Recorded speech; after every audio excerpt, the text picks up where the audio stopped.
Last week, my daughter had a cultural day at school where all the children were invited to bring in a cultural object or piece of clothing representing something of where they were from. In a fine dad moment, I noted this after school on a Friday, forgot all about it until 3 minutes before we were due to leave on Monday morning. Rummaging through her wardrobe, desperately looking for something that would fit. Thankfully, we managed to settle on a cheerleading dress in light of her grandpa being American. Dad duties accomplished, more or less. What comes to mind when you think about where you are from? Assured knowledge and confidence? A sense of shame or uncertainty from yourself or others? Maybe rummaging in a wardrobe for anything that will fit. In many of our neighbourhoods, we are all too aware of how the question of where we are from has been and is being weaponised to divide us. Some of us have been burdened with shame, ignored or discriminated against because of where we are from. And others of us have felt our sense of identity and belonging has been stripped away by powers beyond our control. For us as churches, perhaps we exist in a fragile space between the heritage that has been laid for us and an uncertain future, the now and the not yet of the kingdom of heaven. We ask where we are from and where we are going, but also how do we carry, interact with, serve or shape the stories of our neighbourhoods? How do we offer belonging, refuge, even hope to those who feel left behind? Nicodemus knew where he was from, a Pharisee, righteous and upstanding, a member of the ruling council belonging to the elite of his nation. He knew who he was. But at the dead of night, he ventures to an unknown place to meet this itinerant preacher and miracle worker from Galilee. Galilee, a place that Nicodemus' colleagues would later sneer at. No prophet comes from Galilee. This powerful man of the establishment seeks the marginalised figure of Jesus of Nazareth in the darkness, presumably for fear of being found out, but maybe also reflecting the doubt and uncertainty in his soul. We know you are a teacher that has come from God, he begins, trying to stamp his authority and asserting not only his credentials, but also trying to define Jesus too. He is the powerful one and Jesus must speak on his terms.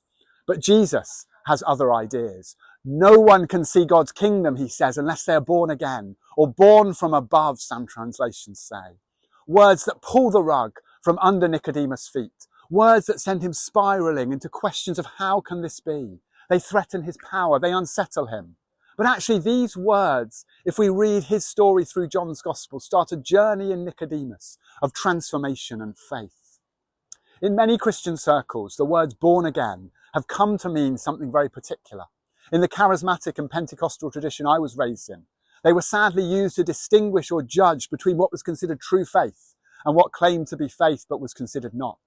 Ironic, given that Jesus is using these words to challenge someone who thinks he knows who has faith and who doesn't, who is in and who is out. Indeed, much has been made on the language of born from above, born of water and the Spirit. But the commentator Craig Kinnear offers the suggestion that it refers to a rite of conversion for Gentile outsiders becoming part of the Jewish religion, seeing themselves as infants to learn from the start what faith was all about. In this case, we see Jesus challenging, maybe even offending this upstanding member of institutional religion that he needs to become as if a child again, learning from the start, forging a new way and a new identity. In very practical terms, as Kinnear says, Nicodemus, a member of the ruling elite, is being asked to identify with the marginalised followers of Jesus. Across our diocese, we see an incredible heritage of churches and Christian communities that have loved and shaped the heritage of our neighbourhood over hundreds and thousands of years. 2 local churches in East London that have inspired and shaped my journey recently celebrated 50th and 150th birthdays.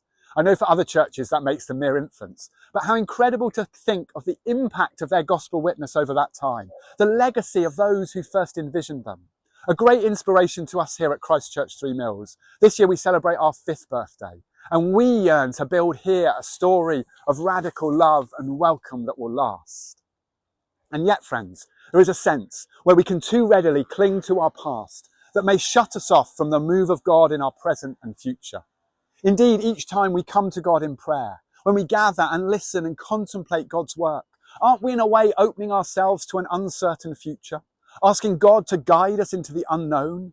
willing, if need be, perhaps to be born again, to learn afresh what God might offer today, to be open to new things and new possibilities wherever or however they may come. For as Christ tells Nicodemus, the wind blows wherever it pleases, and so it is with everyone born of the Spirit. I think when I came to prepare this, I thought this verse said, the wind blows where it pleases, and so it is with the Spirit. Now that is certainly true. The Spirit moves, we know, in all kinds of ways and places beyond control. But this verse points us to something else. That those born of the Spirit, the people, cannot be pinned down or categorized or contained, but they may surprise us. They may be found in unexpected places. Friends, if you're watching this, you are precious. Where you are from and the story you carry is so vital. Your roots should not be overlooked, ignored or sneered at. And yet, if you are a follower of Jesus, you, along with me and others, have another identity. We are born from above. You have the capacity to be such incredible good news in your neighborhood. You have the chance to go with the wind of the Spirit, bringing hope and life in even the most unexpected of places.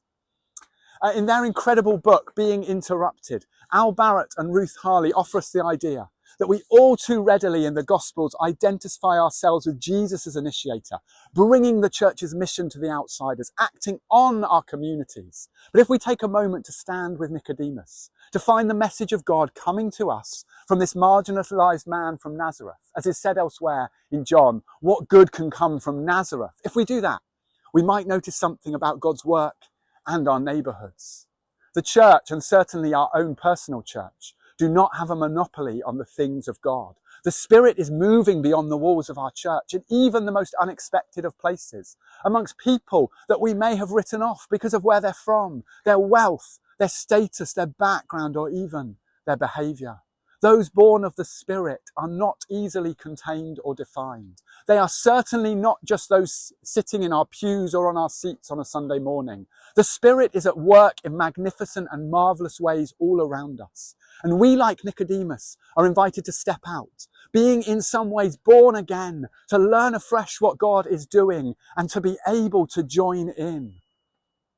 This place on our estate where I'm standing was until a couple of years ago an unsightly corner, used for illegal parking, antisocial behaviour and disruption to those who live around.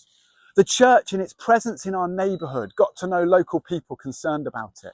We worked with them and the council and others to get these planters installed.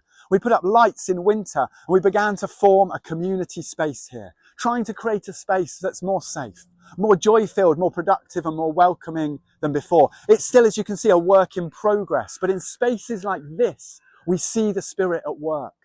When we open ourselves to people and places that we may before have been closed to, we catch God at work in new ways. And there are churches throughout our diocese doing this incredible work, and indeed opening ourselves to the work of God beyond what we can accomplish. But also and as well, there are those of us who feel written off or ignored because of where we come from, or are perceived to have come from. And I want to say that this is fundamentally wrong and not of the gospel. For while Jesus says the wind blows where it pleases, there is a clear trajectory in the work of God, and it is seen here.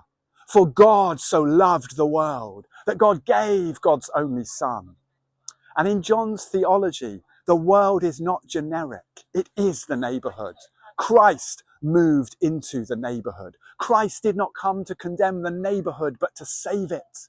God emptied God's self on the cross so that each of us and our communities would know that there is space in the life of God for us. Your neighborhood, your heritage, your community, you yourself, you are valued by God. You are seen and you hold the potential to represent to us all something precious and unique of who God is and how God works. We would be a lesser representation of the image and love of God if we did not have you. But friends, where else is God at work? Where in your community, on your estate, in your town, is God at work that you may have missed before? Where are those born of the Spirit that you may have written off because they were not like you? Where can you be open this week to the unexpected work of God, the wind of the Spirit? And how can you, or you as a church, start to join in?